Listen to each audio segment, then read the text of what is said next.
Hello, family and friends. Welcome to another Talks with Liem.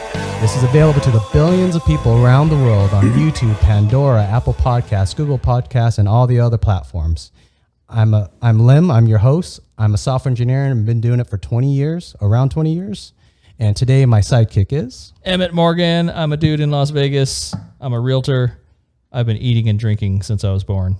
And we like to have deep conversations, despite what that started with. But we are lucky to have two awesome guys that we have met through chance. But let me introduce first Frank Cuesta. He's down in Florida. What's your story, Frank? Tell us what's going on. Hey, you know what? I do freight forwarding, as we know. we got this wonderful podcast that I'm the host of. Podcast is called Speaking It Real. And I got my co-host over there, Carlos.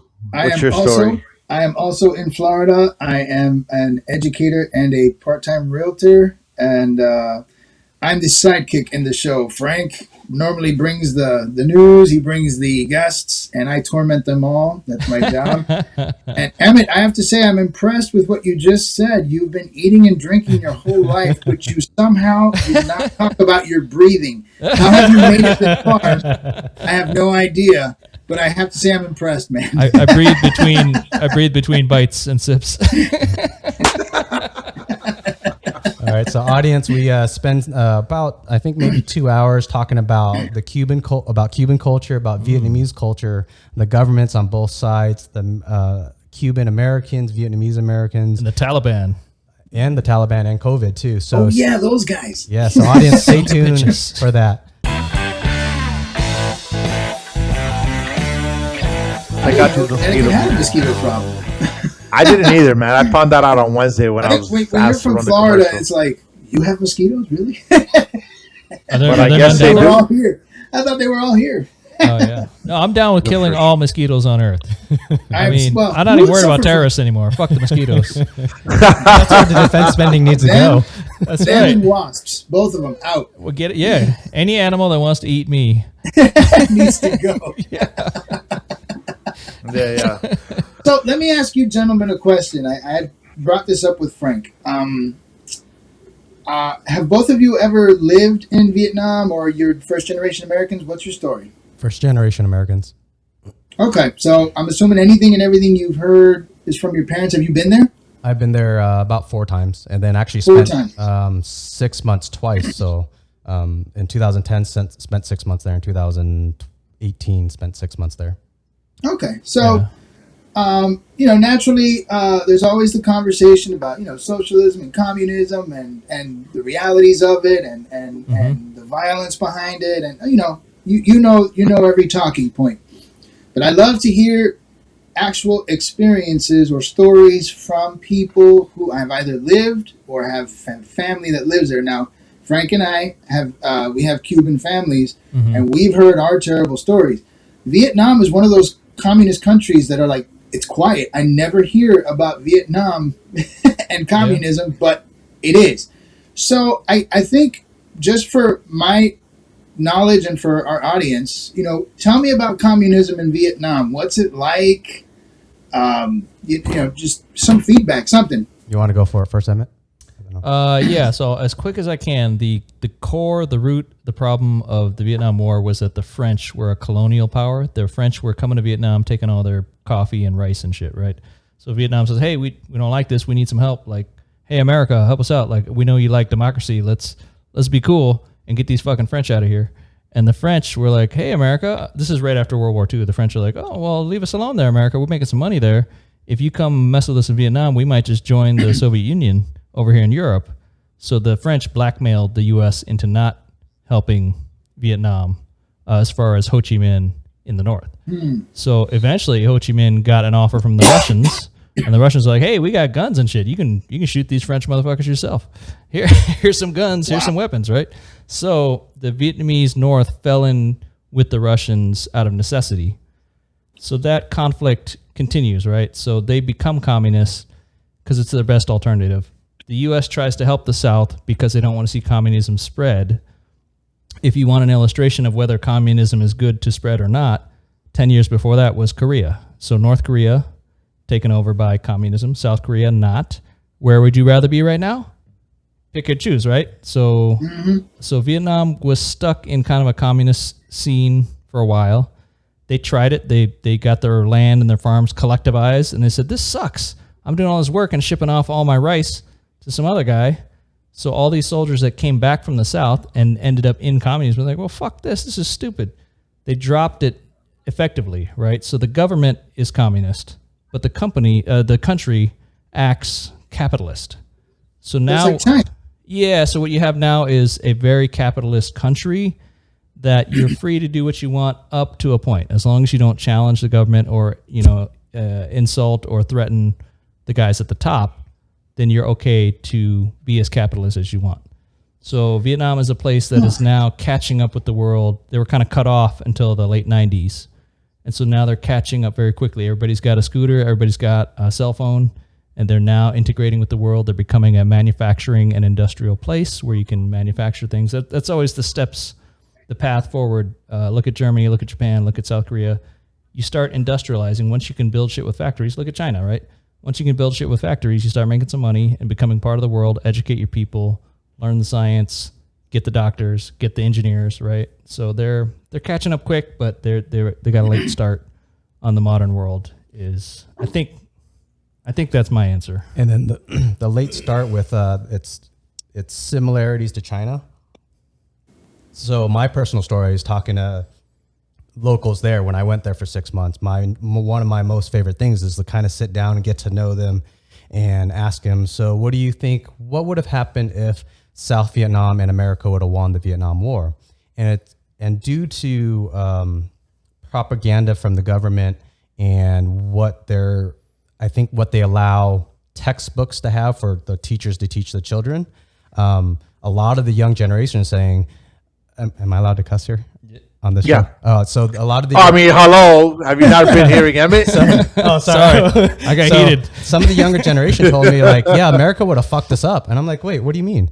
And they're like, no, they would have came in, they would have taken our rice, would have taken our women, they would have raped them, they would have pillaged us. I'm like, well, don't you see the similarities in North Korea, South Korea? And they're like, no, that's a different story. I'm like, I think that's the same thing. I think that's kind of what would have happened. If America would have, and South Vietnam would have won, it probably would have been a divide of North and South Vietnam, and then South Vietnam probably would have prospered.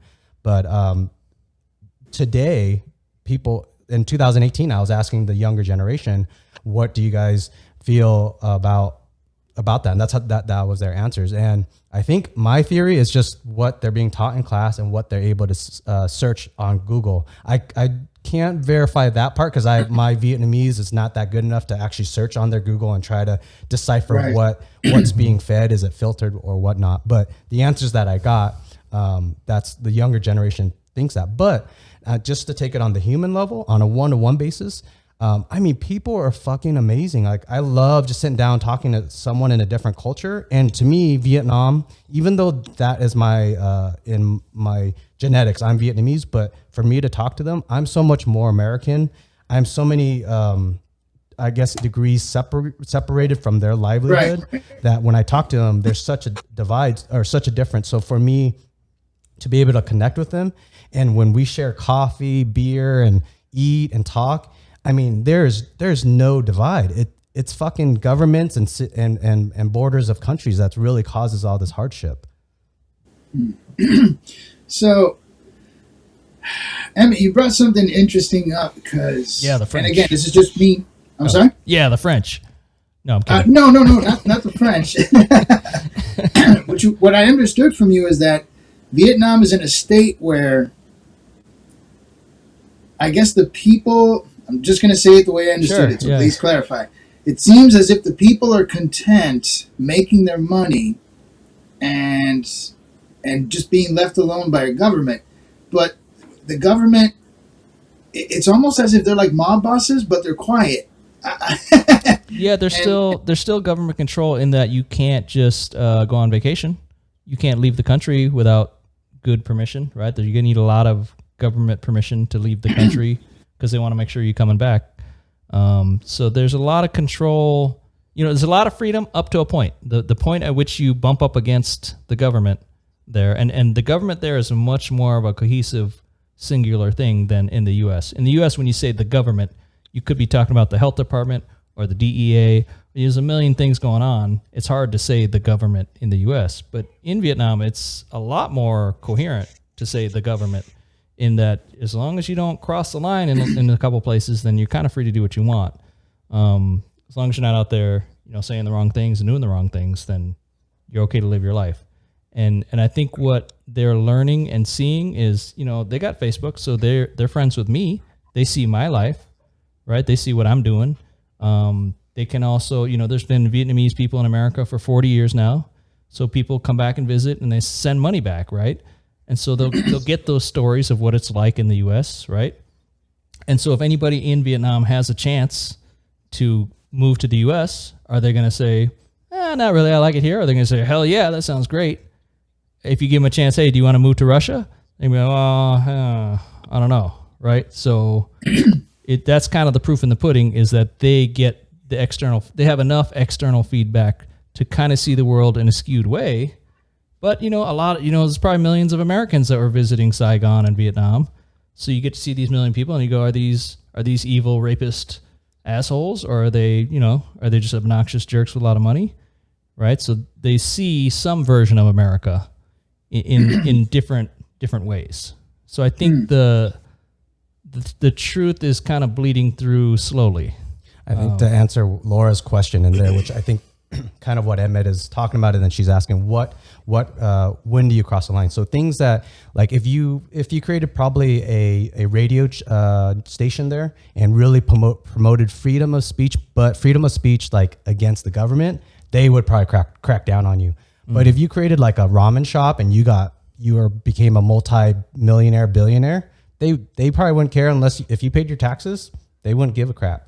So it's just those things where you do cross the line with the government, whether it's money or a certain freedom of speech that could impede the government's control. Did we lose Carlito? We lost Carlito. Carl. I think Carlos. Oh, he's back. Oh no! He got censored. So he's back. I censored him. Vietnam is on our show. They know. They're like, hey, Carlos is asking all these questions. So they show him what's up. So let's see if I get this right. They could over there pretty much do a lot except for going against the government, obviously. Exactly. Yeah, that's pretty much it. The punishment. So they could probably, put you to jail, and the thing about the jail thing is the government and the police, they're one entity, so their agenda is the same. So that's where you should get scared. If you're in that position somehow, that's when you should get scared. Yeah. Where in America it's kind of different, because say if I created a radio station, talk shit about American government, I guess I can't. I'm trying to think of. Well, the difference is you can get a lawyer and have a decent fight, right? It's money based, but you can fight with a lawyer. In Vietnam, there ain't no lawyer going to get you justice. Right. So how could we compare him to Cuba? I don't know enough about Cuba to compare. No, I know that one's for Carlos. What do you think, Carlos? Yeah. How could we be? How could we compare them to Cuba? From what you've heard, Cubans are better dancers. I think. Yeah. True. Yeah. I think the issue with Cuba is that there's no semblance of capitalism there. I mean, when they say the government controls everything, that's not an understatement. Like, they control everything, right? And so they control the resources. They control how monies are spent. Let me ask you guys a question, just as a comparison, so you can understand, Frank. In Vietnam, how do you get your food? You go out and buy it. I mean, you make your money from your job and then you go out. Yeah. Right. So in Cuba, Frank, they stand in line. It gets rationed. Right. That's what I mean. In Cuba, there's that much control to basically how much bread and rice you're going to take home. Yeah. At least in Vietnam, there's a semblance of capitalism, and that's, to me, that's like the government's way of kind of appeasing the public, but at the same time, they're still like watching every move. I don't know if I'd be down with that either. I mean, some people might be okay with that base level existence. I'm like, no, I want them out, but that's me. Yeah. That's me. To add a little bit of current events with COVID spiking in Vietnam, supposedly today they just rolled out APCs with military into Saigon or Ho Chi Minh, and they're going to hand out rations because they want to lock down the city for, I think, 14 or 15 days and fully lock down. Everyone stay in their house. No one's allowed to do any gatherings, and the government's going to give food to help people get by for the 2 weeks. So You know, I will. lockdown. Yeah. But you know what? I would really love to see how that works. How that works out with their COVID numbers. Yeah. You know, because I've been saying this all along. I think that when this whole COVID stuff started, I think if we would have locked down the whole government and nobody goes nowhere or anything else, I think our numbers would have been a lot less Yeah. because you're controlling it. I mean, of course, that wouldn't happen because I guarantee you and Laura will be the first one out on the street running around saying, "Hey, you're not locking me down. You're not going to lock me down, damn it. Frank, this is you. You know, this is your socialist. Take my freedom. You're a communist." You know? So I guarantee you, you know, but Yeah. I think, you know, as a country, I think if we would have locked everybody down completely, our numbers would have been down. So speaking of COVID now, how are the, well, did you guys get vaccinated, just out of curiosity? Yeah, I did. Yeah, I did. Yep. Okay, so both of you did. All right. What do you guys think of a third booster shot? Third booster shot. Oh, a third shot. Yeah. Oh, I'm sorry, a third shot. Sorry. Yeah. I guess the concern is that, you know, people are concerned that maybe it's a scam for the pharmaceuticals to make more money, right? They want to sell another shot. Is that the main objection that people seem to have? You know, I don't have enough information, but I would say, hey, look, if there's another shot, that's one thing, that's one aspect, but it's not a major aspect. yeah, I think what we're dealing with here in a realistic scope is we're all getting vaccinated with shots that haven't been approved, but we're taking the risk. We're like, you know what, we'll do it, fine. And now we're finding out that it's possible that the first vaccine we took wasn't strong enough because people who are vaccinated are still getting sick. And so now we're going to start taking boosters. So then you can't help but add that little nugget you just tossed in there. Like, all right, what's going on here? yeah. If it's critical to fight the new, stronger variants, then that kind of makes sense. Right, it does. And I mean, I think we should be fine. No one's gone full Resident Evil yet, as far as I know. So yeah, I can tell you a little story. My cousin out in Boston is a head of a ER department. Right, it's a prestigious hospital. He's the head of the ER, and he says, you know what? Obviously, I think everybody should get a vaccine. It's smart. We've seen that it doesn't jack you up. We know more. Like, I know more about that vaccine than I ever knew about the flu shot, and I took the flu shot a couple times. So, right, you know, so what's the real concern? You know, he says, look, I tell people to stop doing heroin all the time, and I tell people to stop drinking like an alcoholic all the time. They don't listen to me. So if anybody doesn't want to take the vaccine, I can tell you what's smart, or you can go ahead and not do it. And then I'll see you later in my ER, and there's more business for me. So, you know, whatever you want to do, I can't fix you. I can't help you do what's smart for you. But, you know, I certainly feel like you have the freedom to do what you want. So that was his take on it, and I found that so interesting from a guy that's in the hospital that's seeing people that get into trouble, right? So COVID, obviously, we know people that got their ass kicked by COVID, right? So Of course. Even if it doesn't kill you, I'm going to try to avoid getting my butt kicked that hard. For me, I look at the numbers. If the first on the first shot or the first two shots, if you didn't take it, you would have between 1% to 7% chance of death. In other countries, as high as 7%. In America, I think it was about 1%. If you take the two shots, it brings it down to instead of 1 out of 100 that you might die from COVID, it's like 1 out of 1,000,000. So then with the Delta variant coming in, I actually don't know the numbers on that.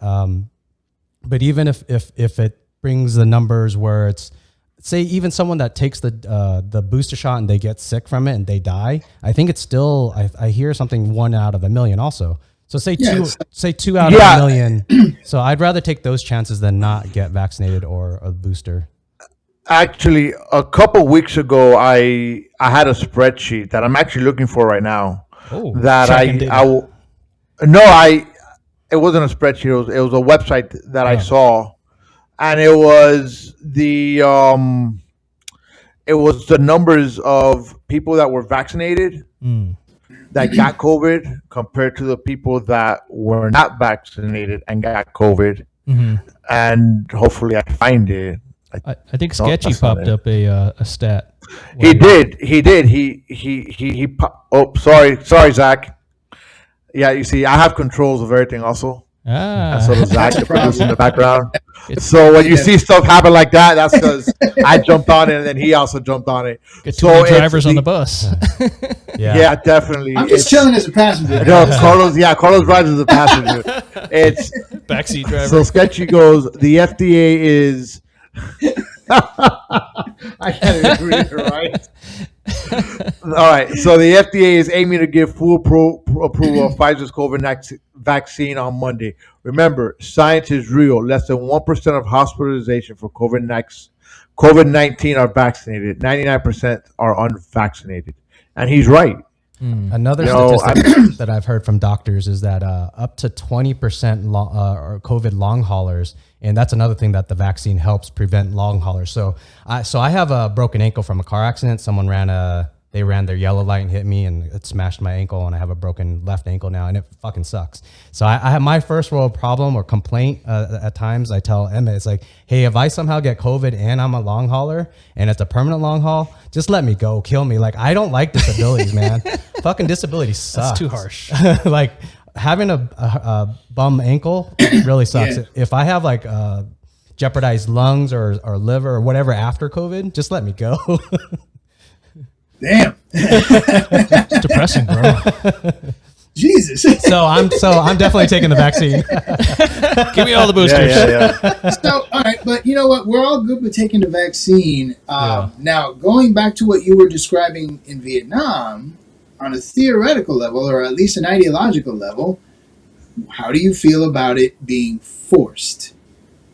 Man, I would say from a morality sense that I like to think of every action that I do, I like to make sure I'm not impeding anyone else's rights or their personal space or even just anything negative to them, even time or money. I spend too much time thinking about that. So from a morality standpoint, I think a government, if they can, I think there's enough evidence for them to say that if we vaccinate everyone in the country, it is better for everyone else. So from a morals perspective, that's what I would say. I understand people's other argument where they say, well, my freedom is to say that I don't want to get vaccinated.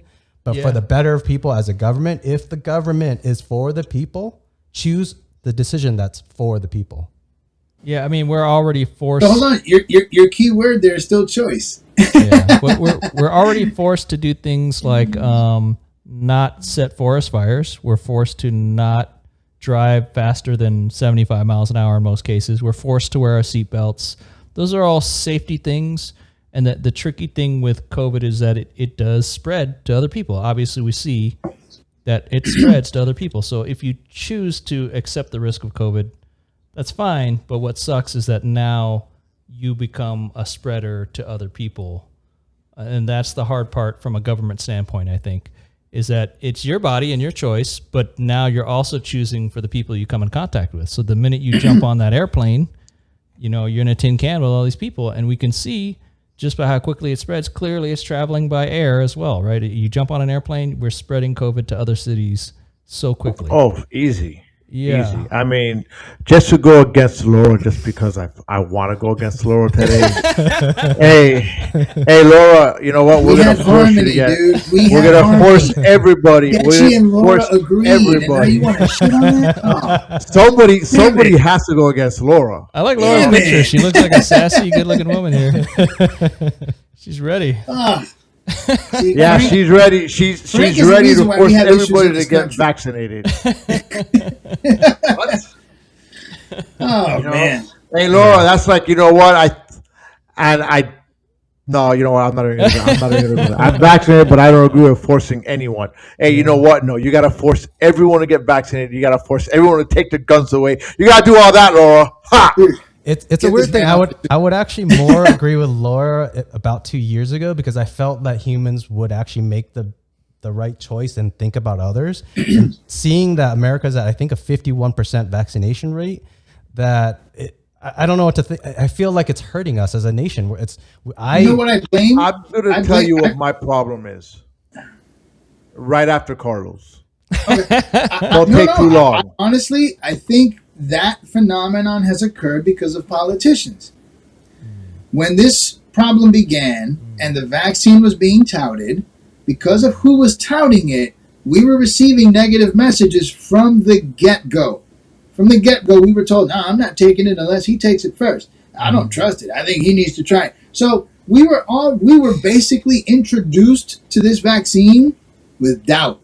And so, of course, you're going to have people like all sorts of sarcasm going on now with like, I don't think so. And that's how it's been from the beginning. Okay. Yeah. Had the message been, take it so we can all get better, and had that been a unifying message, I'm sure the percentage of vaccinated Americans would be a lot higher. But they took a crap on it from day one. They took a crap on it. Yeah. All right, so I'm going to tell you what. As a matter of fact, I had this conversation with my sister yesterday or the day before. It's COVID-19, right? Okay. Do we know why it's 19? Because there's 18 other COVIDs. Exactly. Now, do you know how many years they've been working on some type of vaccine for COVID? Oh, probably. They've been going at it for about 20 years. Well, that goes back to what Emmett said at the beginning. Okay. Is this all about? No, you're right. You're right. So they've had, they've been working vaccines, and obviously there's been different strands to come out, one or the other, to where it got to where it's at now. All right. Mm-hmm. So, given the fact that they've had already many, many years of research with it, okay, yes, you got different variants, and they've expanded on it. They've gone off of it. So, that being said, why not take it at this point? We're not looking at a vaccine that was developed in 6 months or a year. It was tweaked. We're looking at it being tweaked within a year. Yeah. And I could live with that. Yeah. Now, my other problem with the whole vaccinating Americans, okay, is that if everybody were to say, okay, I'm going to live the honest life, meaning what? They said if you're not vaccinated, you should be wearing a mask. But since we cannot sit here and ask people, hey, have you been vaccinated? No, okay, you can be serviced. Guess what? You have all these people that walk around that are not vaccinated, not wearing a mask.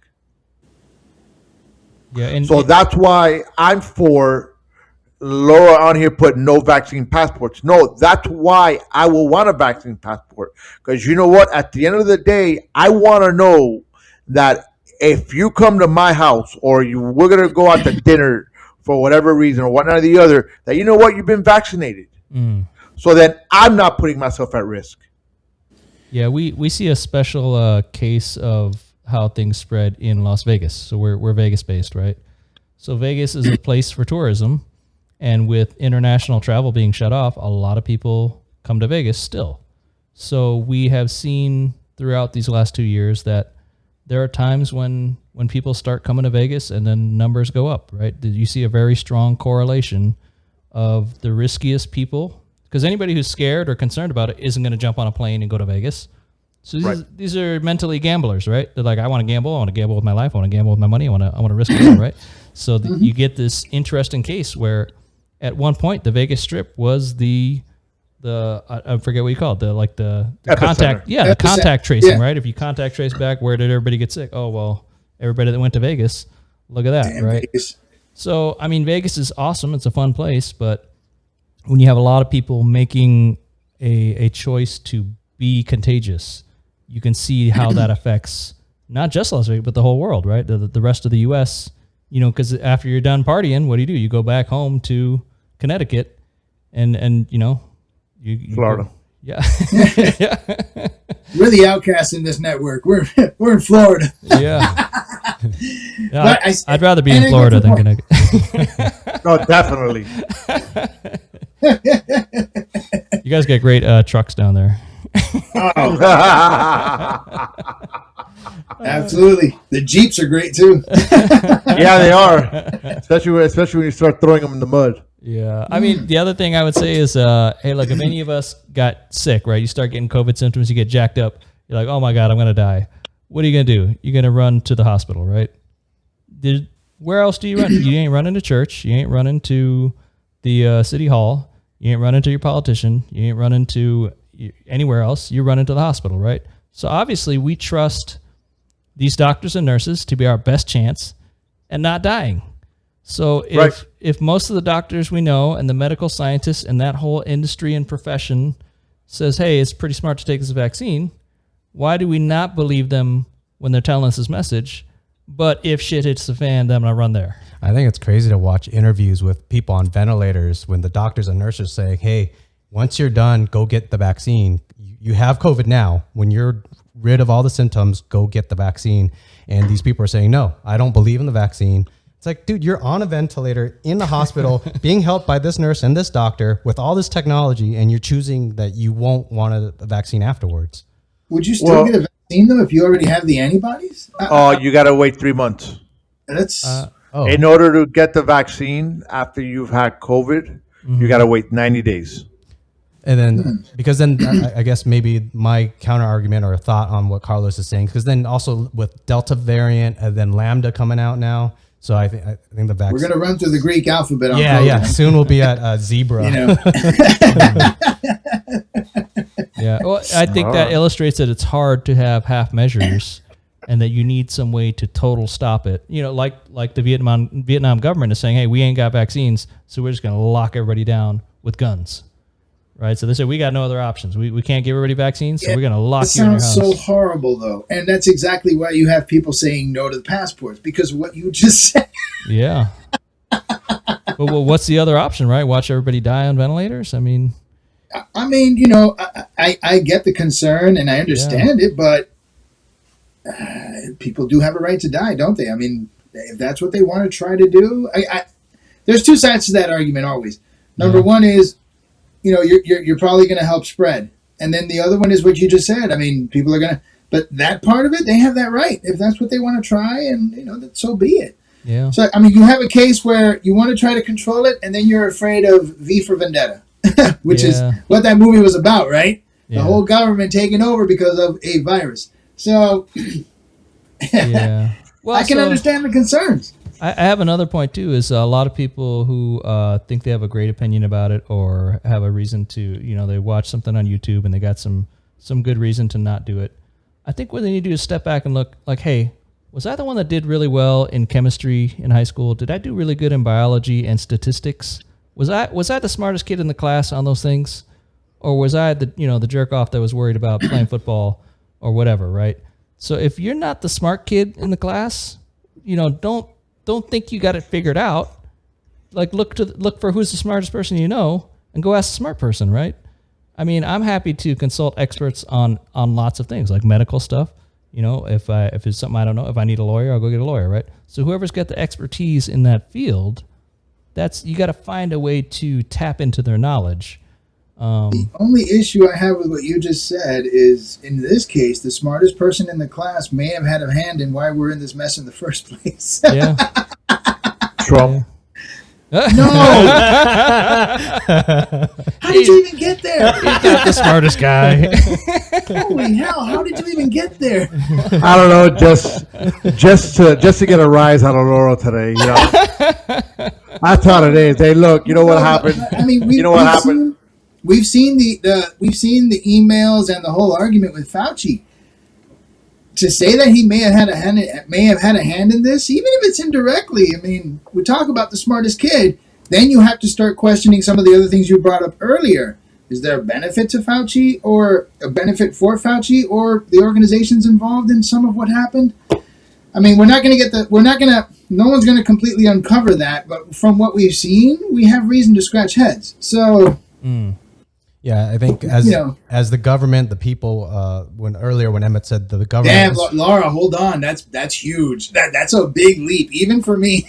And then you wonder why I come down on Laura. That's a massive leap. Now, again, though, he may have had a hand in it. Though there's enough communication to where he was interested in it, asking questions about it. So it's not to say he didn't know about it. I mean, I don't know. But I'm sorry. You were saying. Liam? I kind of forgot. I think it's just that the government is so many big pieces, and connecting kind of like the military industrial complex. I don't know if there's one for the medical side, but ultimately we see that greed and money runs America, and so all these agendas from senators, presidents, all that, Fauci too. I mean, I think that could play a role in. And this is why I advocate for small government. What you're describing is one of America's biggest problems, which is nebulous government. Yeah, when you have all these massive administrations, and then they just keep piling up new ones. Oh, look, now I'm creating the division of XYZ, who's going to be in charge of ABC. Yeah. Who are they? How big are they? And where are they? No, they're there. Yeah. And then you just more and more, and before you know it, there are 4 branches of government. We just don't know what the 4th one looks like. But it's all over the place, and they're making rules. Yeah. They're making rules and making decisions and spending our money. That's one of the biggest problems we have. So, yeah, that's why naturally I'm a massive proponent for shrinking the government, and I get flack for it, but whatever. Hey, so. I'm sorry. Go ahead. No, I just want to say real quick. I want to say I appreciate Laura's comments, because she obviously seems like a person who has not the same views, but a lot of times she cares about people. You can see from her statements that her concerns are for people. So I think it's cool to have her voice as well. Laura's a firebrand. She comes in here, large tank of gasoline, dumps it, sets the flame going. Yeah, that's what she does to everyone. We've had Laura blowing up our comments. I mean, today she's done it. She's done it before. And there's been times where we said, Laura, you know what? Here's the link. Get on the show. Just like that. Come on down. And she'll come on and she'll start talking. And, yeah. And we have a good time. I mean, look, I might not see eye to eye with Laura, because I don't. They don't. Yeah. But I do respect her opinion. I do listen to what she has to say. I might just jab at her every now and then, but it's nothing personal, nothing. It's in all fun and games, and that's what. And that's the premise of the show. Yeah. Right. That's how this show got started. Was Carlos and I going back and forth. That's what we used to say. We're going to teach America how to talk. That's it. That's it. Yeah. And I said, that's actually sad when you hear it out loud, but it's the truth. Yeah, we need to teach America how to talk. So, we've reached this part of the show now, right? Where we did all our talking. We've asked you guys questions, right? So now we're going to go into a different part of the show where we're going to have you guys ask us. Awesome. Yeah. I played the fifth. Normally, so the Talks with Lim Lee, our podcast is really usually about people's careers, their hobbies, and the journeys that lead up all to that. Typically it's a 3-hour session, so then we go on a lot of tangents, but I think the Cuban thing is an interesting topic, and actually Carlos and you asking about the Vietnamese culture. So then on your Cuban side, culturally, what family traditions do you carry or do you see, and then how has it changed? Do you really like mojitos, or is that a fake thing? Guajitos or what? No, mojitos. Do you really like mojitos? Or is that I'm not much of a drinker, so I don't drink too many mojitos, to be honest with you. But the food, I don't know if there's any Cuban establishments in Vegas where you can eat. Yeah. But if not, you need to come down to Miami, just sit in a few of them, go back and burn off the 10 pounds you're gonna gain.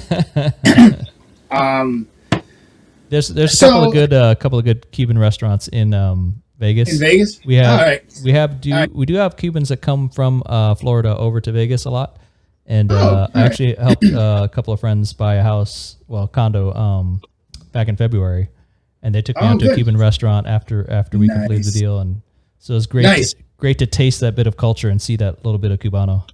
Yeah, man, it's bad. It's like a cruise. When I know I'm going down to Miami, I'm like, I can't eat for 2 days because I know what's going to happen when I go down there. So yeah.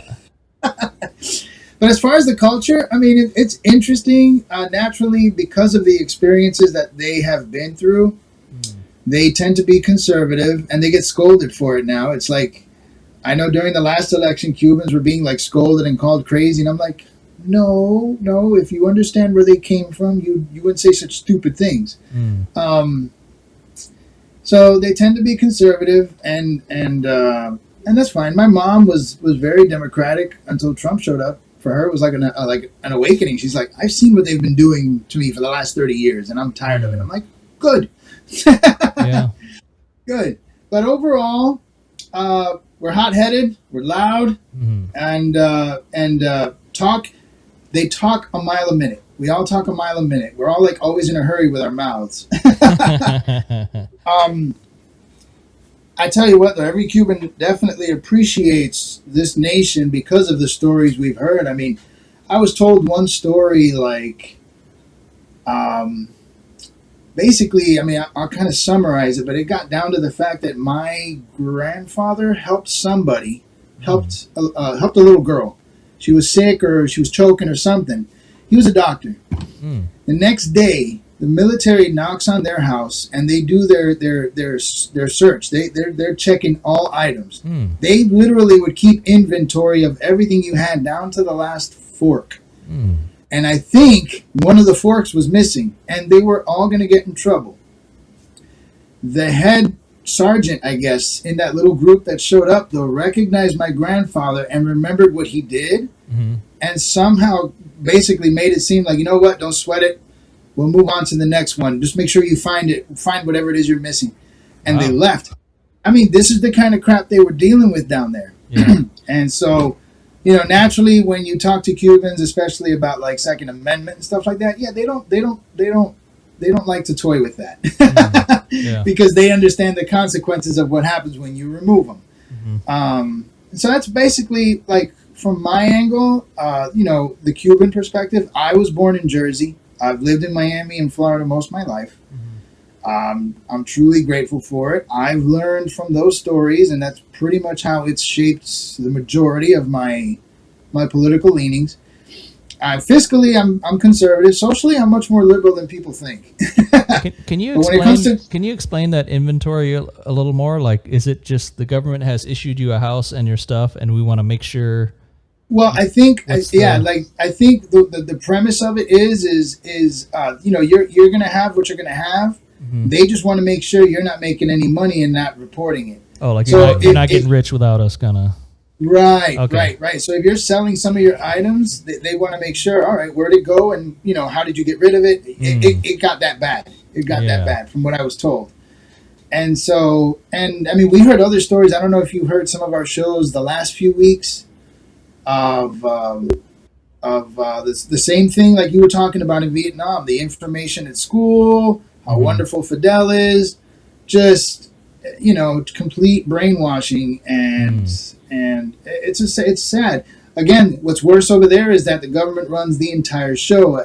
You know, in Vietnam, at least there's some semblance of capitalism. Yeah. It doesn't appear that that's the case in Cuba. Like, I think one of the guys on our show said that cab drivers make more money than doctors. The government's regulating the pay, so how's that even possible? Weird. But apparently it is. Tips. So it's a mess down there. And yeah, you know, as you saw from the last few weeks, they were beginning to revolt. And unfortunately, I told Frank, I said, Frank, it's such a tall mountain to climb when an unarmed populace has to fight. First, you got to fight the people in the population who support the government. There's at least half of them. Misery loves company. If you're poor enough and you're getting crumbs from the government and those crumbs are better than what you had, you support your government. Yeah, or if your relative position is good in that system, you don't want to risk your good position. And then you've got to deal with the police. Then you have to deal with the military, and they're the only ones firing bullets. It's. I mean, the revolution in Cuba is gonna require an insane amount of bloodshed, and I just don't know if there's enough people to do it. And truth be told, Frank, how's the news on SOS Cuba? Of who? Exactly. Exactly. It's quiet. It's gone. I mean, I don't know. I mean, it's not completely gone. I mean, what you really see out here is more of the Cuban population that's here. They're the Right. ones that are still trying to I don't push the know what's going movement. on in the homeland. I I'm mean, hoping I haven't seen much news on it. You the know, temperature's cooled off. so And I'm not sure well, if it's because something's brewing or the odds of this kind of thing happening are being realized and it's cooling off. I don't know. I But think it's more of it's cooled off a bit that the people in Cuba are still anxious, still trying to fight against the government. Yes, I mean, I throughout the whole Cuba thing, I put myself in a bunch of these Cuban groups. Mm. So I see a lot of news, and there's a lot of stuff that comes in on the Facebook feed from people actually live in Cuba. I mean, the other about a week or two ago, you saw late. You all you heard it was pitch black. Mm. Okay, and all you heard was a ding, ding, ding, ding, ding, ding, like she was knocking on like a pot or pan, with like a spoon or something. Yeah. You heard that, then you heard another one in the background. You started hearing two, you hear three, but I haven't really heard a lot of it. Now, do I think this movement is a lot more of the Cuban people that are here in the States? Because I'm not sure if you guys had any SOS Cuban rallies in Las Vegas or not. I haven't seen You anything. know, Yeah. right? I know, we had a guy that's up in Canada that he was on our show talking about it also, Mm. and his daughter. I follow his daughter on Facebook, Mm-hmm. and they had the rallies in Canada. I think they're in Vancouver, if I remember correctly, or something like that. Mm. was it You know, Vancouver or Toronto? One or the other. No, I the think one it was that's Toronto. the one I think it was the one Toronto. that's 3 hours different from us. I think it's Vancouver. Oh, that's Vancouver then. Okay. Yeah.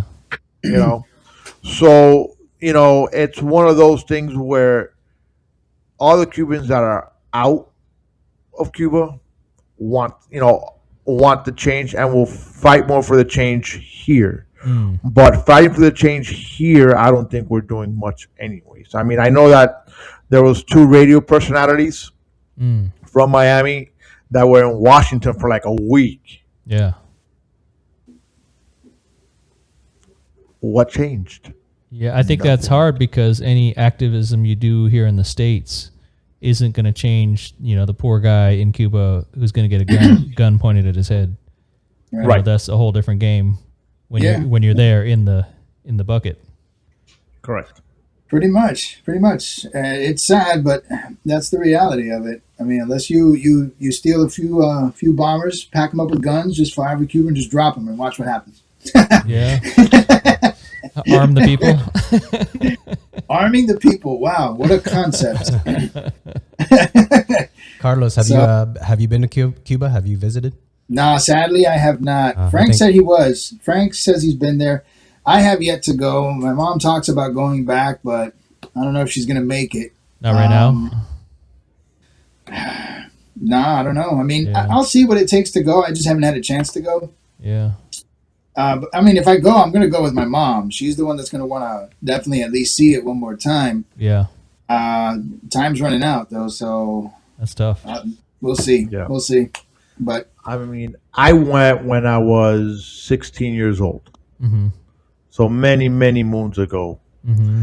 And even when I went, they still had they shut power off on the island, for a good, they're running power outs, for a good majority of the time. Mm. I would tell you that the experience of me going over there as a teenager Mm.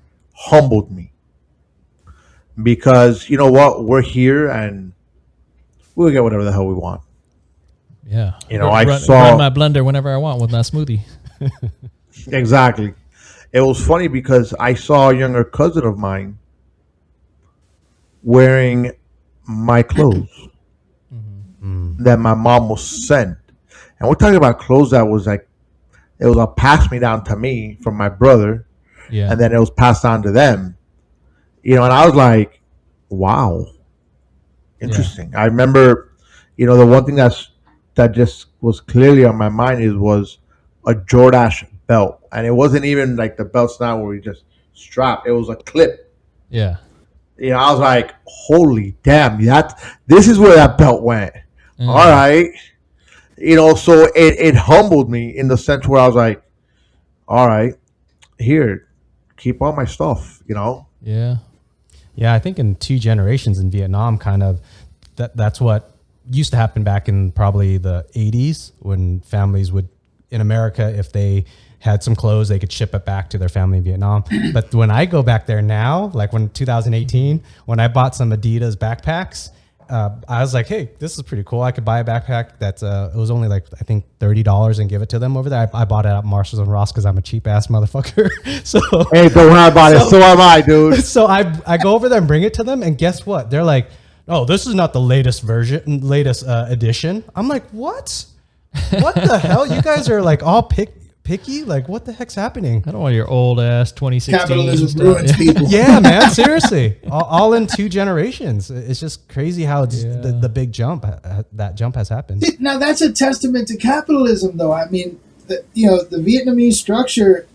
I still don't think I'd jive with it because I would hate to have someone over my head like that all the time. But just that little bit of capitalism has done that much change in Vietnam.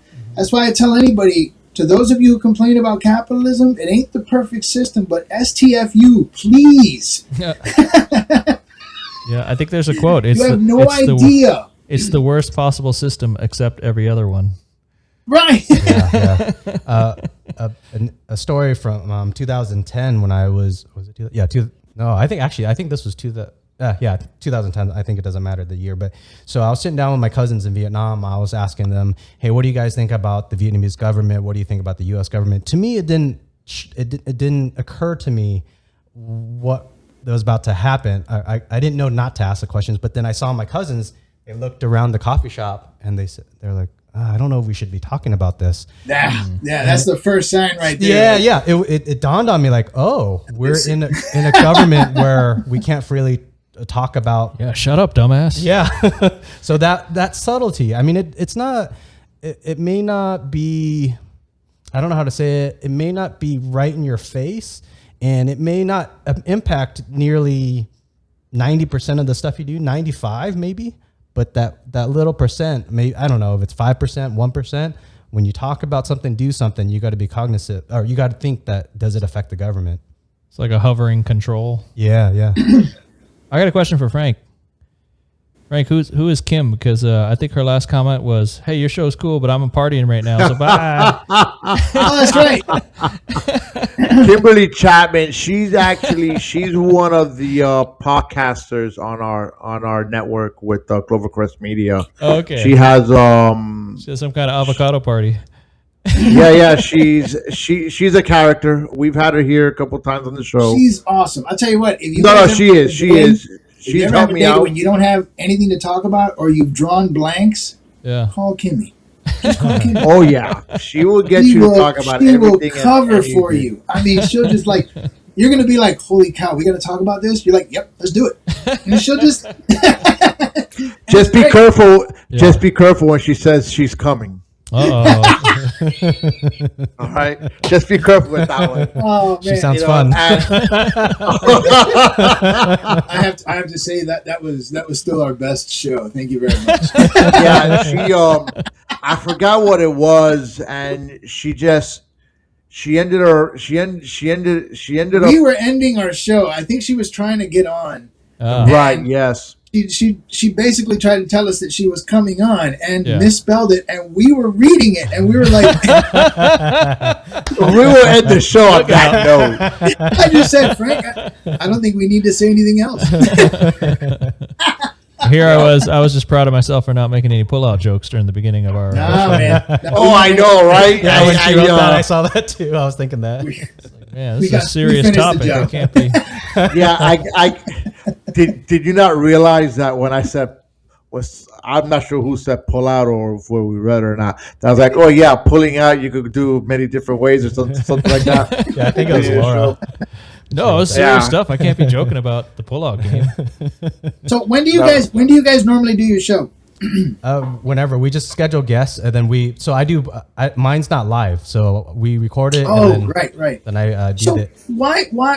I'm trying to understand your dynamic or the issue. Why not live? What's the point? So for one reason, as I notice a lot of guests seem to be apprehensive because they're afraid of saying something that they regret. So one of the things that I do is I tell them, like almost the first thing I tell them is this is recorded and will be edited. You could remove anything you want. If you say if you want to kill babies all day long and you happen to say that and you want to remove it. Whoa. That's harsh. I actually joke with them. I said, go ahead and say it. I'll probably report it to the cops, but you can request to have it removed later. I would love to see one of their spreadsheets, Frank. What the hell? Right. So if Kim came all over your show, you could edit that out. I wouldn't edit it out though. No, you don't want to expose people to that. It's terrible.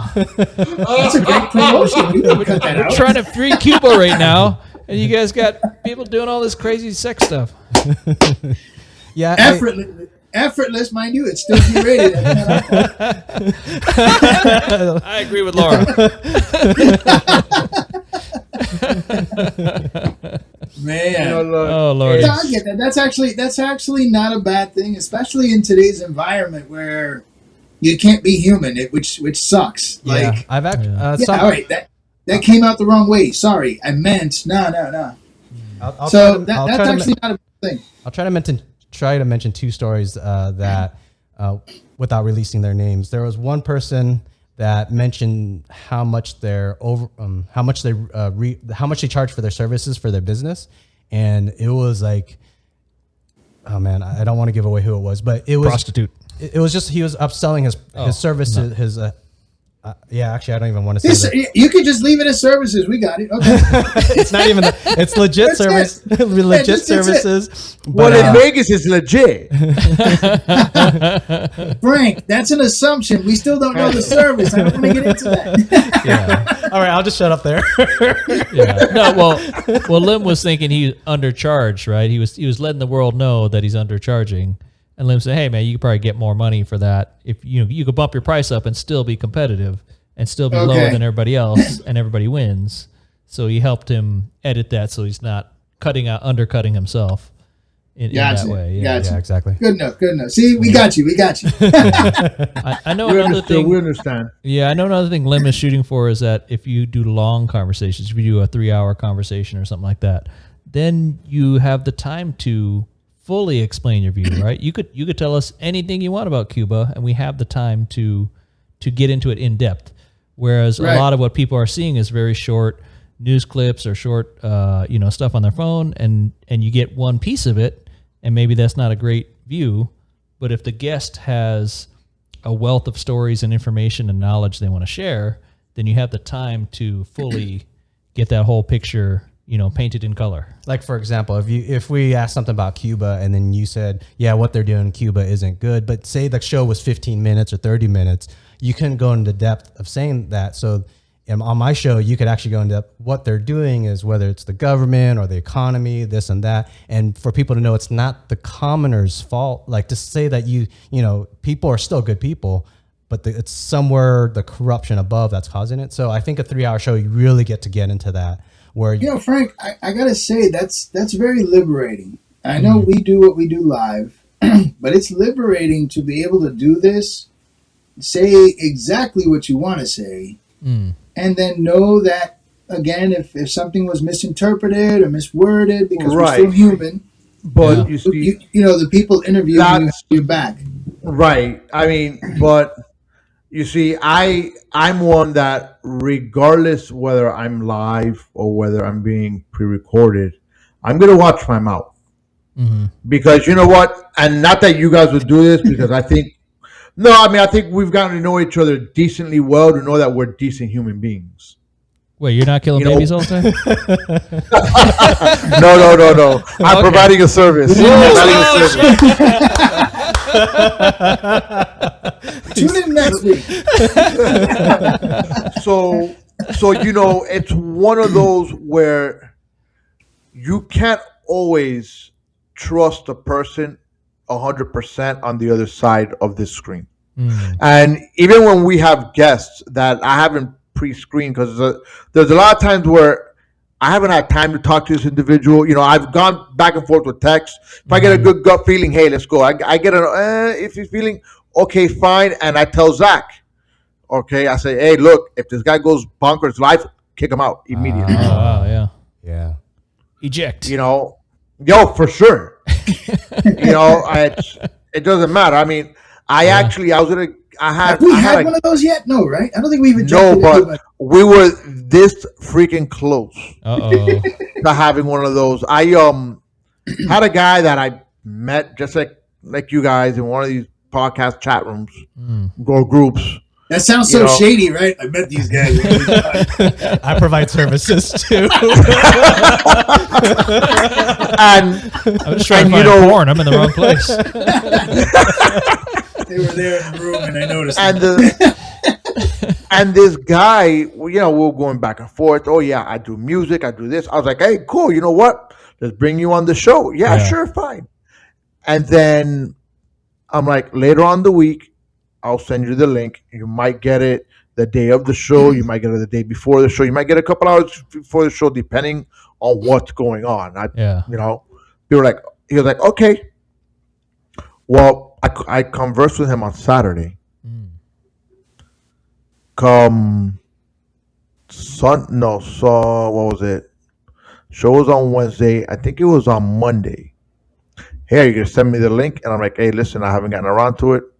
I'll get it to you. Don't worry about it, but we're on for sure. Okay, no problem. Tuesday, I get a book from this freaking guy. What the hell? You're standing me up? What kind of show? I can't believe this. You're just jacking me around. I'm like, no bueno. I was like, well, buddy, no bueno. Have a good day. Block. Yeah, that didn't work out fast. Wednesday, he was knocking on the window. I don't know how he got here. Yo, that would be crazy, right? Hey, Frank, I got to give you a compliment. On our first podcast with you, we talked about freight forwarding a little bit, and my girlfriend's dad was really interested, and he was like, "I watched the whole freight forwarding thing. I wanted to learn all about it." That's great. Yeah, apparently he's into sailboats, and he sold his boat to a guy in Amsterdam, and he was a little bit involved with the shipping arrangements, and so he was fascinated by the whole world of moving big things out. Yeah.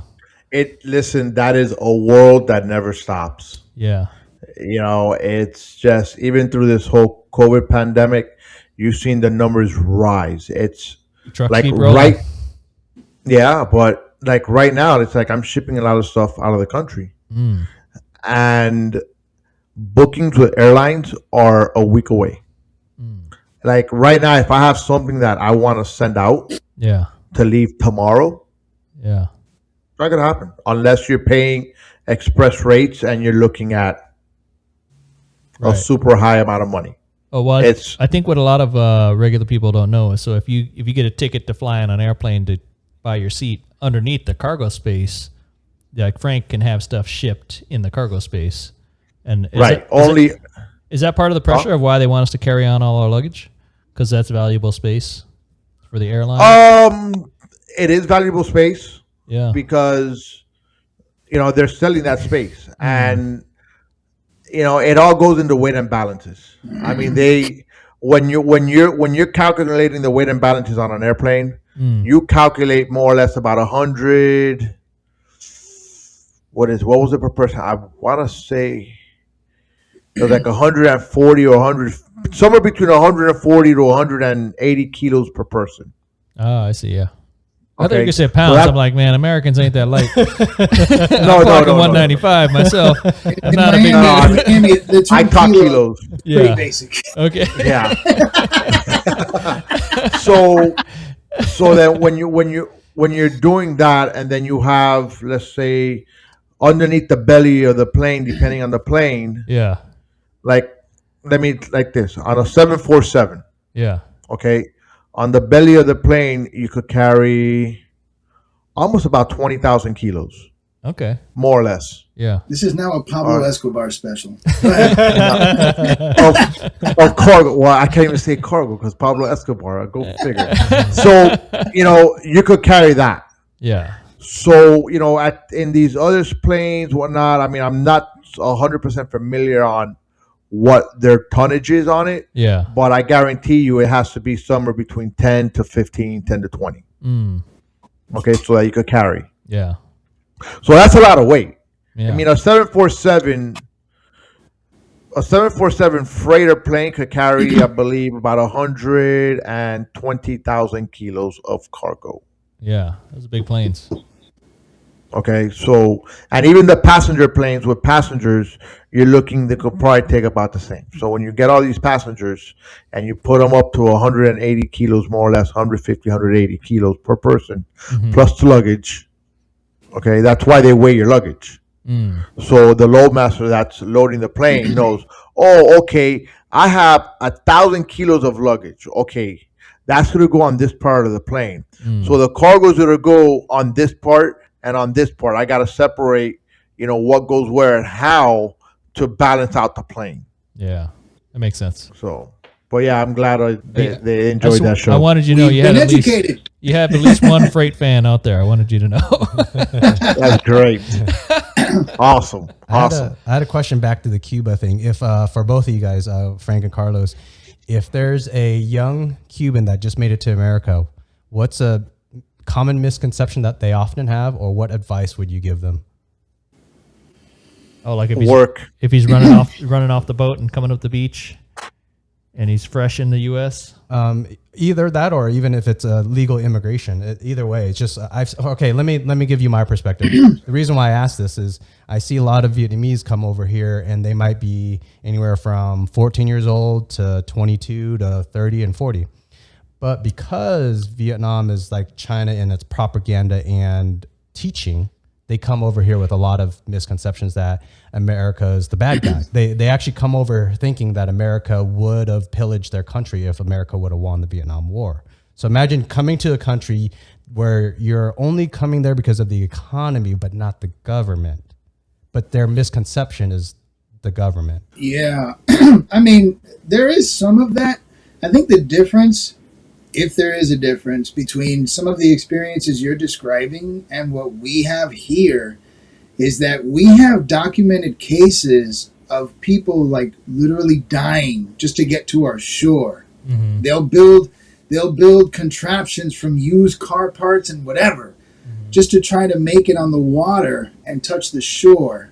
So I'm wondering, I don't know naturally because I've never been there, but to what extent the people there know that. And if they know that, then they do come here with a sense that there's something worth it over here to like go through all that trouble. Yeah. The other issue though, however, is from what I've heard from some of my friends is that, like what you were saying, some of the younger people do come here knowing that the economy is better, but at the same time, they still have that mentality that the government should provide. And it's like, oh, no. Okay. Let me elaborate on that part with the young people that come out here. Yeah, because Okay, Frank started with work. Yeah. Okay. What happens is this: you're in Cuba, you work, you don't make much money at all. Okay, and I'm talking about maybe $18 a week. Yeah. I think it was the number. Okay, or it might be even less. So what happens is Cubans out in the island, they have to steal to live. Okay, so what happens is they get here with the mentality of sort that they also have to steal to work. I mean, to live. Some would do it from their job. Some would just be like, fuck it, I'm just going to steal just for the shit of it. So, with that mentality, it's like, no, listen, you have to work. All right. This is what you're going to get. The government might help you out for a little while, but you have to really go out there and you got to work for your stuff. You're not going to get it for free out here. Because over there, I mean, in Cuba, they don't get anything really. Yeah. But I'm sure if they could get their hands on anything for free, they're going to do it. I mean, I think they get a little bit of food. That doesn't go a long way. Yeah. So that's why my advice is work and understand the government of how we operate here if you don't. And if you don't like it, you know what? Look, there's the door. Don't let it hit you on the ass on the way out. Yeah. It's my dad. My dad had a friend that came from Cuba. The guy came legally. And he just looked at my dad and said, I'm going back. I'm struggling here. Yeah. I guess he was very well connected with the political party out there. And he wasn't struggling much over there. Yeah. So, you know what? See us. Yeah, I think to connect to that is how whether they might be comfortable there for their financial reasons or whatever situation. I've seen some Vietnamese that are probably I think they're in their 40s and 50s, get their immigration papers and they're able to move to America. And I actually heard of one guy over there. It was a neighbor of my uncle. So I got a pretty good story from his sister. His sister said, yeah, the brother came to America in his 40s and 50s. I forget the exact age. And then he spent a couple years there and he said, no, that's not the life for me. I'm going back to Vietnam, because his life in Vietnam was pretty good now. He's had enough financial stability. He gets to hang out with his friends, sit at the coffee shop, whatever he does. And America's just not offering that for the amount of money that he has to work and make compared to what he has in Vietnam. So another thing connected with that is also, I think the biggest misconception thing that or one of the biggest things that I get annoyed with in Vietnam is back in 1975 and 1965, it was very hard times, the war, and prior to that, the economy was real bad. Any Vietnamese that made it to America from then, they would send back, like my dad, he sends back hundreds of dollars back either every month or every few months. So now this culture, this tradition has happened. But I think my dad's time in 1980s in America, 1990s was pretty good, where he was able to work a minimum wage job and get by. But nowadays, as I think all of us could probably agree with, healthcare, car insurance, price of cars, house costs, I think things are changing, where when I look at the a Vietnamese person, their livelihood, their way of life, it's a lot better now. And then when I compare it to mine, and they are asking me to send hundreds and hundreds of dollars back to them, I'm like, well, I don't think it's the same equation nowadays. And then I think I get called out, kind of, I'm a jerk for that because I don't send back money. But I think when I look at their life nowadays, it's pretty good. Or some of them, not all of them. Right, but you know what? I think there's a misconception. As they might see it as, hey, wait a minute, you're in America, okay, you have to be making a lot of money. Exactly. Okay, if they know you have a show, okay, they probably think look at that studio. right. They probably think, they probably think you're rich, that you're super popular. Yeah. So I think that's where the misconception is. Now, number one, I don't send money to Cuba. My mom might. I don't. I won't. They don't get it. No, depending on how you send the money. Because if you know this, if you know somebody that's going and you trust them well, Yeah. then there's not a problem. And they'll give it to the family that needs to go to. But the misconception is that we out here in the States live good, live comfortable, live great. Yeah. We don't have a worry in the world, and we all have money. When in actuality, we don't. You know what? We have these shows, okay? Do I get paid for doing my show? No, I don't. Do I have to pay, someone to produce my show? Yes. But now that's my choosing. Oh, Zach's Can I making all the produce- money. Yeah. This is a crime, actually. But you know what? They do everything for me. Yeah. Like right now, Zach had to leave. I told Zach, hey, no problem. I get it. We went a little bit longer. Doc And Zach is paid. actually on vacation. Okay. Zach's on vacation. So you know what? Hey, it's all right. Okay. But, so at the end of the day, the show is really costing me money. Yeah, totally. Mm-hmm. Okay. And that's what people don't see or don't understand that are not here.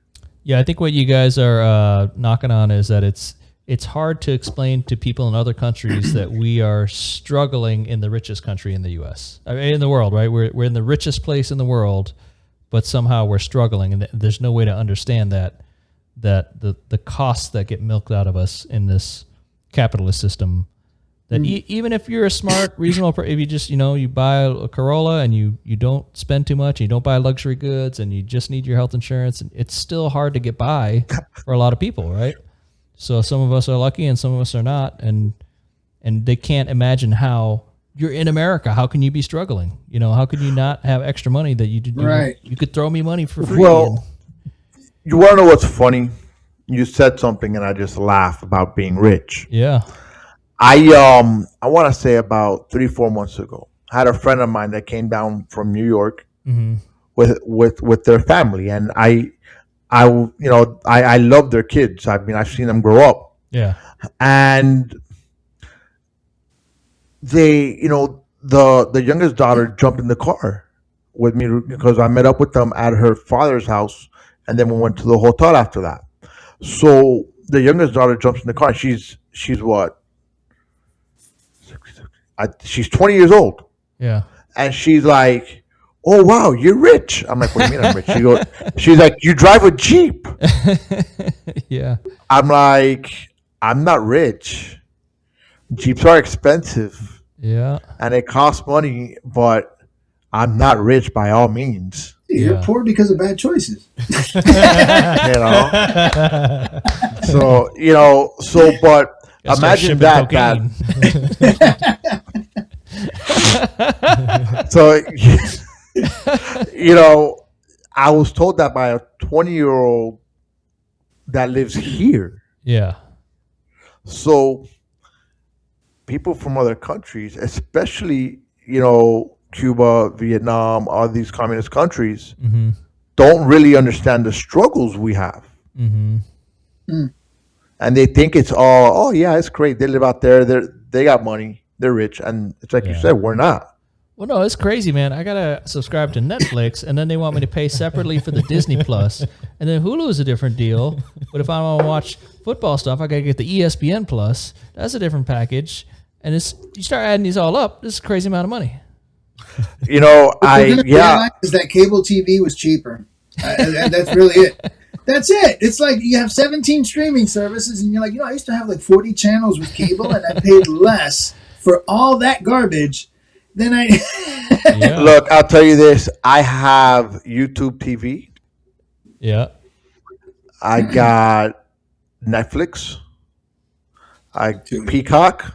3. That's 3. Ringing them up. I do have a Hulu. I do have a Disney Plus, which I steal that one from somebody. You're sharing accounts. I'm sharing an account. Yes. For that one. But when you look at it, and I've always been one where I'm like, okay, this is how much I was paying in cable. Now I look back at it, I'm like, I'm paying about the same. Yeah. What changes? And all you have is five streaming networks when you used to have like 45, 50 channels. Dude, I'm gonna tell you exactly what I have, and it's funny because I probably pay for them and I don't even realize it. Oh wait, I'm sorry, I forgot. I got Prime too. I got HBO Max. 7. Oh, he's looking at his bills right now. Let's see. See, Frank's got a difficult life here, man. You know what? Yeah. You know what we really lost? We lost Showtime, which used to show Frank, us. you're rich. We lost Showtime, which used to have like the softcore porn at night. Oh, yeah. No, that was Cinemax. Oh, Skinamax. No, it was Showtime. No, Showtime. Showtime had the fuzzy lines after midnight too.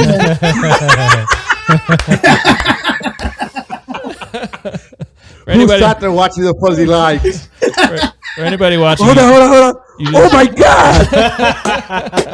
Wait, I saw something. You know? You just landed on a show with a bunch of old guys that were around before the internet. Sorry, Is that man. popcorn ceiling? Is that really a popcorn ceiling up there?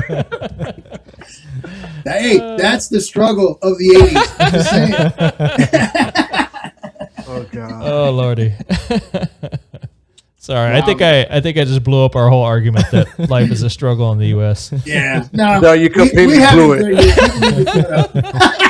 It's difficult here, goddammit. These cheeseburgers cost like $7 now. We're getting there, man. Every time I leave McDonald's, which is rare nowadays, but I see the total, I'm like, wait a minute. Yeah. Yep. We're getting Lunch old. is When $10. we're getting old when we could start saying that about our prices on everything. Like, Listen, a number seven, which is just 2 cheeseburgers, fries, and a Coke, large, is almost $10. Cha-ching. For real. That's You want to know how I know that?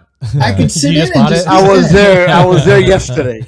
Yeah. Well, that's actually a good illustration in economics. Is that a cheap meal is $10, right? So we that's a consider problem. we consider that one of our. If you look at, hey, how can I eat for not a lot of money? That's going to be one of your cheapest options. Is go hit a fast food joint, and if you're averaging $10 for a meal, then add up that cost 3 times a day. Yeah, but you're killing your health with that. Well, Food is yeah, horrible. yeah. But what I'm saying is anything you eat, right? We're gonna have a food cost. It's just a perspective. Like, I mean, that's Yeah, where no, I we know. used to go just, because we were broke. And now it's like, I'm going to stay broke, even going to McDonald's. Like, this isn't helping anymore. Wait. Yeah. What's a step down from McDonald's? What Emmett, was your point being that other cultures don't see that a cheap meal is $10, and then if you $10 times 3 is $30 a day? Like Vietnam would not understand Right. that it's $30 a day just for the cheapest meal, and that's in America. So Sketchy's old too. Sketchy's old too? Yeah. I'm telling you, he has to be close to our age. I have no idea how old he is, but I'll tell you, if that picture is That's him, his he's old. portrait. That's his portrait. You know. He fought in the revolution.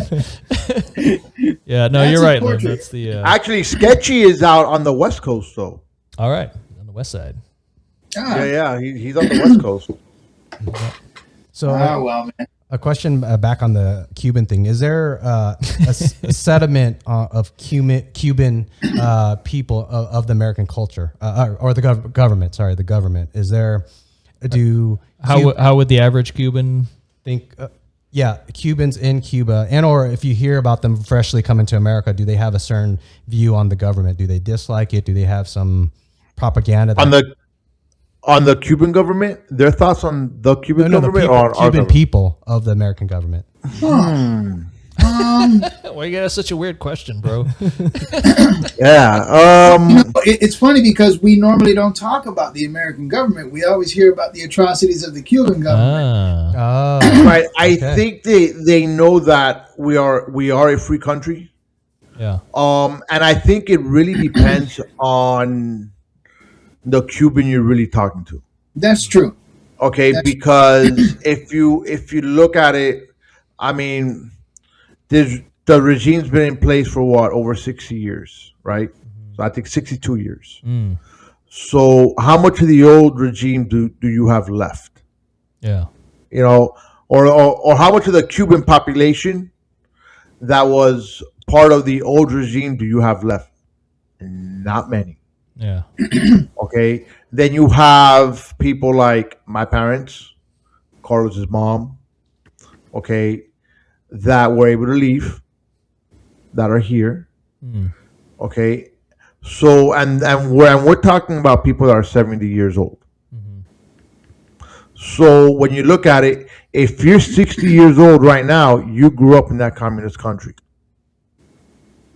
And if your parents did not instill in you and tell you, hey, this country's garbage, this country's like this, they're bad, or one or the other, guess what? You're going to grow up believing everything they say.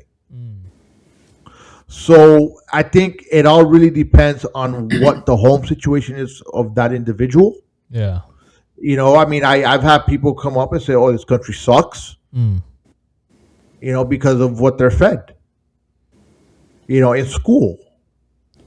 Yeah, I think what might be hard You know. for Americans to grasp that if you're in a place like Cuba, you don't have choices of sources of information. The only information you get is what's coming to you from the government or the school, and Right. there's very few. There's no dissension. There's no opposing Well, opinions. I There's no- imagine it's like that in Vietnam too, right? As far as the media. I think the media, as far as I understand, it's only if the media starts to walk into government politics. criticism. Gotcha. Yes, Yeah. criticism. But Yeah. media is allowed to do everything else, like whether they're We can report about the crime and everything, but once we got to talk about politics, there's a paper coming down, and Yeah, so I think it's less controlled than in Cuba, if I had to guess. It's a little bit looser, but again, there's that hard stop, the line you don't cross. right. Well, I think, but from what I'm hearing from you guys, it is a lot looser. Yeah. It I is was a lot actually different. surprised. I think when Emmett and I went in 2000, gosh, was that 16 or 18? 4 years ago or something, yeah. 2018, there was actually a protest where I was afraid that our plane flight was going to be either canceled or delayed. And it was amazing to me, or I guess amazing in the sense of that the people were actually willing to protest against the government. The government was making deals with China, where China was, I believe, if I'm correct on this, they were buying a port, and then the government would have to pay so much money a year or a month. And if they don't pay, then China gets that port for good. And people were protesting, like, don't do that deal with China. And I was actually, to me, I was amazed that they're willing to protest. So I think Vietnam it sounds looser than Cuba. A lot looser. Yeah, it 'Cause sounds a lot looser. I think if you're able to protest, because essentially they're protesting against the government. Yeah. Okay, so if you're able to protest against the government and nobody got shot or killed, I think two people Okay. went to jail. They overdid it. They stepped over the line. They stepped over the line. that says it right there. Those two, yeah. I mean, in Cuba right now, the numbers are crazy high as people going against the government.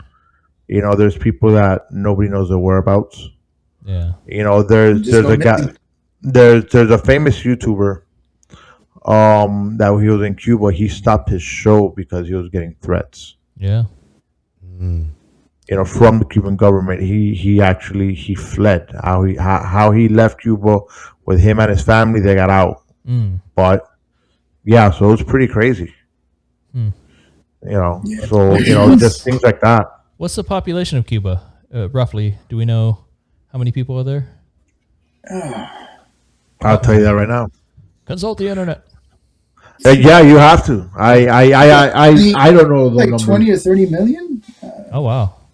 Oh, okay. So that's Vietnam. I mean, size, if that's the I'm number. probably overshooting it, but Vietnam's over 90 million, I think. Vietnam's a La, la, huge la. population. I want to Google it too. Google it. I could tell you guys. he's doing it. I could tell you guys a story while you're Googling. Go for it. I used to bartend at one of the big casinos on the Strip, and I was on a graveyard shift for a long time, and the night crew would come in to clean the floors and the mats, right? And so it's a stewarding, like a janitor position, and this particular crew that would come every night was a bunch of Cuban dudes, and they were good dudes, and I got to know them because I'm seeing them, for like half an hour every night. And, hey, what's up, guys? And just everybody's a human being to me, so we're chatting, shooting the shit. And I could see it was frustrating for them in this weird situation where they had escaped from Cuba, so they're still culturally very Cuban. And some of them were like doctors and engineers and high status positions in Cuba, but then they get to Vegas and none of that transfers, right? Nobody's going to hire you as a doctor or let you build a bridge with your Cuban credentials. So they're basically kind of starting over. But then they're in a casino, which has great like union wages and health insurance, and it's a great job for most Americans. So in this weird way, they've fallen down, but then they've landed in this good job that's a shitty, cleaning the floor position. And you could see these poor guys that were just good dudes that, you got to bring home money to raise the kids and you want to take care of your family. But there's this frustration like, shit, I'm stuck here on a graveyard shift, cleaning mats. And it was such a strange I guess, corner of the world to end up when I thought of it because we're talking about the broader picture of. But were they upset because they were cleaning mats, or are they upset? Like, I'm trying to understand why they're upset.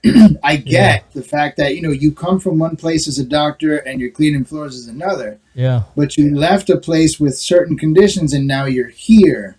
Yeah. So where exactly is the anger? Because even as a doctor, from what we've gathered, it ain't much. Outside of status, your life is still crap. But I think for humans, a lot of it is about social standing and respect, right? And then that would be. But yeah, is their situation better here cleaning floors? I would wager yes. Yeah. So it's kind of interesting that you bring that up like that. Frank, you have an answer? Look like you have an answer. Yeah, I do. What was that number you said, Carlos? I said, what, 20 or 30 million? He wants you to be wrong. I'm probably wrong as hell. How many Cubanos? That's okay. 11,318,785. 11 million? You weren't crazy, huh? Yeah. 11 million. I wasn't that far off. It was like... Yeah, about 9 million. You were only double. And then Emmett was right with 96 million for Vietnam. Okay. Oh, wow. So a question for both of you, Frank and Carlos. Is there any Cuban culture that you wish either Americans or the world would understand or adopt? So, for example, in the Vietnamese culture, something that I love is the home unit. There are pros and cons. I'll lay that out. That they're very close: mom, dad, child, son, daughter, grandparents. The family unit, aunts and uncles. It's just a tight family unit. That might come from the time of poverty. That might be more of a historical thing that causes the culture. You're shaking your head. Frank's saying no. And then I wish America would somehow, I don't know the answer because there are complications. If you take that on, one thing that I don't like in the Vietnamese culture is you always have to respect your elders, even if they say something wrong. And I don't like that. No, those are similarities, actually. Okay. Yeah. The Cubans are very similar to that. And I think, and it's not just Cubans. I think anywhere out of the U.S. is very much like that. I know. I know. I don't know about Europe, man. I think Europe. Okay, maybe not Europe, but I mean, I think majority of the population does have that home life, and it really, it also starts here at home, But what happens? A lot of us work, right? I mean, Carlos, you and your wife both work, so it's hard. Now, in Cuba, where maybe one parent works or none of them work, okay, you're able to have that home loving life. In Vietnam, I'm sure it's the same way. Probably not everybody works, right? or they both work. Like they say, mom and dad. They typically both work. I would say more so they both work than they don't. I would say Okay. And I just think it's also how much stress do they have about paying their bills? It's all that plays a factor in having a loving home or a unity home where, you all sit down and eat dinner together. You all do this, you all go out as a family or, respecting your elders. You got to respect your elders. Yeah. Okay. That's part of it. Now, hold on. Because they're wrong all the time. There's a way to tell your elders, hey, you're wrong. Okay, in a very polite way. You don't. No, I think you could always tell anybody, hey, look, you're wrong. Yeah. In the Vietnamese culture, you're not supposed to eat. I'm with Liem. Like in Cuba, it's the same. I don't give a shit where you're. I don't care. I'm just telling you you're wrong. Because that's an American talking. It is very Americanized. I mean, look, I'm very Americanized. I got Cuban roots. I got Cuban runs in my blood. Yeah. Okay, but I'm Americanized as they come. Yeah. I believe that I'm going to tell you that you're wrong when you're wrong, When you're right, hey, thank you very much. You just taught me something. That's great. But when Yeah. you're wrong, you're wrong. I don't care if you're my mom, my dad, my grandparents. It doesn't matter who you are. You still have a right to know that, hey, I think you're wrong. Mm-hmm. In your eyes, in their eyes, they might not be wrong. Parents are never wrong. Like with my kids, I'm never wrong. Okay? I'm never wrong. I'm always right. I think part of it is, I think it's a two-part issue in America as opposed to our cultures. And I say our meaning Vietnamese and Cubans, because from what I'm hearing from you, they're pretty similar.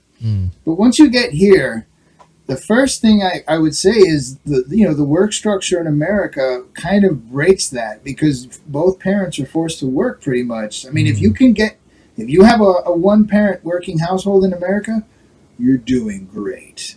Yeah. And so for the most of us in the middle class, that's not the case. Both of us have to have jobs, people watching our kids, schools basically raising the kids, which brings me to the second problem then. The messaging that the kids get and that society gives us parents, that the children are empowered from very young. And so that whole dichotomy that you experience in Vietnam and that Cubans grow up experiencing is evaporated literally from the get-go in the United States. And so you don't have that kind of structure. And even those of us who are first generations, we have enough American in us to where we're at conflict with our own parents, because we just don't see things that way, because we've been told since the get-go, that we have these rights and we have these powers and we have this and you can't beat my ass with a different mentality. It's yeah. So I think all of that is an issue, and America is definitely one of those countries where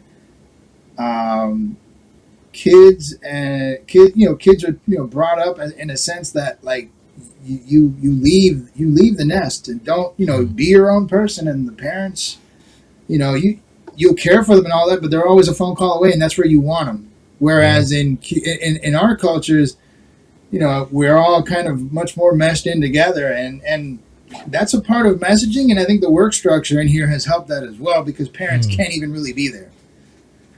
Wait, Liem, so are you saying I should move my mom and brother into my house? Well, we're in America. You said it's great, man. You said that's a better family structure. Just depends. Be a tight unit. You're in America now. You have cover. If they give you a headache, you're like, look, I'm in America. See, that just changes everything. That's like your I mean, we got a lot of ants. We could bring all the ants. You have a pass there. I need to buy an apartment building to house all our family. Right, just move next door. Frank, I do have to get to the baby. I don't know. No, I know. We're gonna wrap it up right now, Carlos. Don't worry. I was already getting into that. Just one last comment from Sketchy. Capitalism has forced Americans to be overworked. America is the 10th most overworked country. Maybe if we work less, we all could focus on our families and have a better quality of life. I agree with that. I completely agree with Sketchy. Hey, guys, we've been with Liam Lee and Emmett Morris. I said your last name right. No, Emmett, yes. It's all good. Morgan. There we go. I was halfway right. That's what it was. You had it written correctly. Morgan is one of those like difficult Vietnamese names to pronounce. It doesn't matter unless you want to buy a house in Vegas. Then come talk to me. Hey, look, guys, thank you very much for coming on. Yeah. We actually, just to our audience, we're gonna take a 3-week break. All right, we're gonna be back. This was the hell of a show to close out, whatever you want to call it, our first season, our first 40 shows, whatever you want to look at it. 42. Okay, 42 many. All right, without taking a break. So again, I say thank you to you guys. Thank you to our audience. Carlos, you have something else to say? You're good to go. You want to go home? Honestly, Bye-bye. It's been great talking with Lean and Emmett. This has been an awesome show, and I welcome them to come back anytime. We love to have people here, because honestly, I get tired of talking to Frank. And you guys are great. It was a real pleasure, Carlos and Frank. If you guys just want to come by, shoot the shit, some random topic you just want to discuss on Friday, hop on over. Awesome. We're fine. We love that. We love the openness of the show. we started off political a little bit, and I'm like, you know what? I'm tired. Tired. I get it, and so we still touch it, but having other people show up has really opened things up. And so anytime you guys want, come on back. Do you mind if, for my intro and outro, do you mind Go if I for take just a couple more minutes? So can you guys just plug yourself just quickly? We're going to do, this is going to be at the end of the show, and then we're going to do an intro. So plug yourself. You want me to just unplug myself? Yeah. Just take us off? Okay, hold on. What? Oh, bye. Wait, what? He said take us off, and he's always back. Was that what you... Oh, No, plug what was it you want? plug your show. Tell them where they can find you, the name of your show. Frank. Promote the show. See, this is why we need a break. Where do we find the Sketchy and Laura show? Hey, I'm Frank. And There's I'm Carlos. We're the hosts of Speaking It Real on Friday nights and Wednesday nights at 9 p.m. Every Friday night we'll be here. We discuss topics, and they're random, honestly. Some of it will be news. Sometimes we'll be reached out to, and somebody will just want to discuss something. We're open for business. We're open to talk about anything. It's a great show. Is Facebook the best place for people to catch you live? Facebook and YouTube Excellent. will be the best place to catch us live. We also stream on Apple Podcasts, Spotify, and all your podcast networks. We're all over the place. Awesome. Perfect. And then Frank, did you want to close out something? Yeah, guys, thank you everybody. All right, for joining our show, for all the comments. Okay, one thing here, Speaking with Real, we always want the truth and straight spoken. So you might not agree with what we're speaking, or you might agree with what we're speaking. But at the end of the day, Carlos and I, and whoever we have on this show, okay, will always be speaking it real. We'll catch you in 3 weeks, guys. Cheers. Good night, everybody. Cheers. Good night. Cheers. Cheers. Good night.